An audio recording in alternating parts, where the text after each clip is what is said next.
When she saw her 2-year-old dog do something out of character, it had forced her to consider that something wasn't right. Now there was no one seeing it. But by the time she had faced her denial and accepted the truth, it was much too late. Su-Yan knew that she was in big trouble, and soon the police would be knocking on her door. Su-Yan thought she knew what she was getting herself into. She had done the research, read the reviews, and familiarized herself with exotic dog breeds. She had made all the necessary purchases: dog bed, collar, lead, shampoo, engraved tag. She thought they were ready for the commitment. But as he began to outgrow his bed and collar and lead, she began to worry. Then, the unimaginable happened. It all began innocently enough. Su-Yan lived in Kunming City, China, with her 2 young children and her husband. The hardworking mother was feeling the pressure of juggling family life and a full-time job, so she decided that it was high time for a holiday. But what Su-Yan didn't know was that fate had a surprise waiting for her. With bags packed and ready for their eagerly awaited Asian trip, the Yuns embarked on the vacation that would change their lives. Little did they know, 2 years down the line their mistake would be making headlines. A few days after their arrival, the family was just beginning to get into holiday mode when they came across a litter of puppies. The sight of the adorable balls of fluff instantly had the children pleading with their parents. Although Su-Yan and her husband had given adopting a family dog some consideration over the past few weeks, they hadn't expected to find what they were looking for here, of all places. Perhaps it was meant to be, Su thought as she held one to her chest. But Su didn't realize exactly what bringing one of these pups home would entail. The man who sold the Yuns their new puppy had warned that it was a Tibetan Mastiff and that he could be expected to stand 2 feet tall when he reached his full size. The Yuns were ecstatic with their new family member and humorously named him Little Black. They had no idea that this particular little pup would become a pretty big problem. The family felt their bond with their new puppy growing by the day, and soon it was time to return home to Kunming City with their new family member. It was also time to make a decision about where he would sleep. Although the warm climate in Kunming City allowed for dogs to sleep outside, the Yuns decided that Little Black would be an inside dog. Little Black was more than happy to stay close to his new family, but it wasn't long before the family began to notice something odd about Little Black. Su-Yan thought it was a bit strange that no matter what dog food she lay out in front of him, he wouldn't eat it. The only foods he would eat with enthusiasm were noodles and fruit, and Su obliged. But being new to dog ownership, she didn't think much of it and chalked it down to him being fussy. But soon, Little Black was eating her out of house and home. Every day, Little Black would devour an entire box of mixed fruits and 2 buckets of noodles, and his appetite showed no sign of slowing down. By the time Little Black was a year old, Su-Yan had spent a fortune on his food. And aside from his unusual preference for noodles and fruit, the family began to notice some other worrying characteristics about their new dog. They never thought that there could be legal troubles down the road. Although Su-Yan had expected Little Black to grow up to be a large dog, she wasn't prepared for just how large he was getting. At 2 years old, Little Black was now 3 feet tall and weighed a staggering 250 pounds, much larger than even the seller had anticipated. But one day, Su-Yan saw Little Black doing something so disturbing in the kitchen that it raised all the red flags.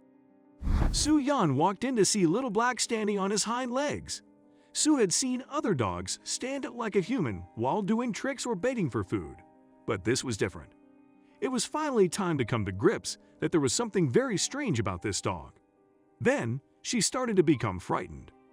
This pup was growing so fast that the family started feeling scared around their dog.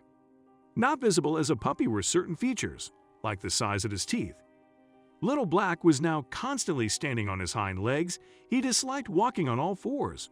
With his size and his enormous white teeth, it was becoming a little frightening to be around him. But Su-Yan was still in denial. While Su-Yan was pushing her fears down, Little Black had started to get a reputation among the neighbors. Walking the enormous dog had become a spectacle, and soon he was too big to live inside the house. The family built him a makeshift doghouse in the yard. But of course, simply moving him outside didn't make their problems go away. Now that Little Black was an outside dog, Su-Yan expected him to start behaving like one. You would think that he would have taken to guarding the house against intruders and barking at anything that moved. But he never did. Now that Soo-yeon thought about it, the only sound she'd ever heard him make was a low growl. It was becoming very clear that she had made a huge mistake. And the bigger Little Black grew, the larger Soo-yeon's fears became. Something just didn't add up. She began to research normal Tibetan Mastiff behavior, but what she found only added to her fears. She posted a photograph of Little Black online, and a vet on the forum informed her that he'd have to call the police. Little Black was actually an enormous black bear. The vet told her that he was no ordinary black bear either. He was an Asiatic black bear, also known as a Tibetan bear or Himalayan bear. These bears can reach a height of 6 feet and weigh a whopping 440 pounds. Then, he told her some information that made her heart drop. Laws in China prohibit owning a bear of any kind, and it's an offense punishable by jail. Soo-yeon was indeed in a dire situation. As much as she had grown to love Little Black, she knew she couldn't keep him. What if he became aggressive toward her or her children? It just wasn't worth the risk. In desperation, she thought that she could do something before the authorities became involved. Her first course of action was to call the local zoo. Unfortunately, the zoo wouldn't even consider taking Little Black in without the proper paperwork, and she didn't have his birth certificate. Furthermore, they had bought the bear while on holiday and had no way of contacting the man who had sold him. Soo-yeon had no recourse. Caught between a rock and a hard place, she had no choice but to call the police herself. Little did she know, they were already coming for her. Within the hour, the police had arrived at her home with wildlife experts in tow. They had been tipped off by the vet who had seen her post in an animal behaviorist forum. Soo-yeon had some explaining to do. She described the predicament she had gotten into and cooperated with the officers, trying to give them all the information they needed to find Little Black a safe new home. But what would the consequences be? The more Little Black grew, the more like a bear he looked, Soo-yeon explained. Then she admitted that she was a little scared of bears. The police stayed with Soo-yeon, gathering information, while wildlife officials went out to Little Black to examine him. They checked him over for any injuries or signs of malnourishment, while Soo-yeon awaited the verdict. Officials found Little Black to be well-fed and healthy. Now they would have to tranquilize him so that they could transport him to the local wildlife center. When he arrived, experts were floored.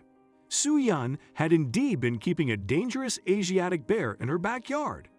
It wasn't long before the media caught wind of Soo-yeon's big mistake.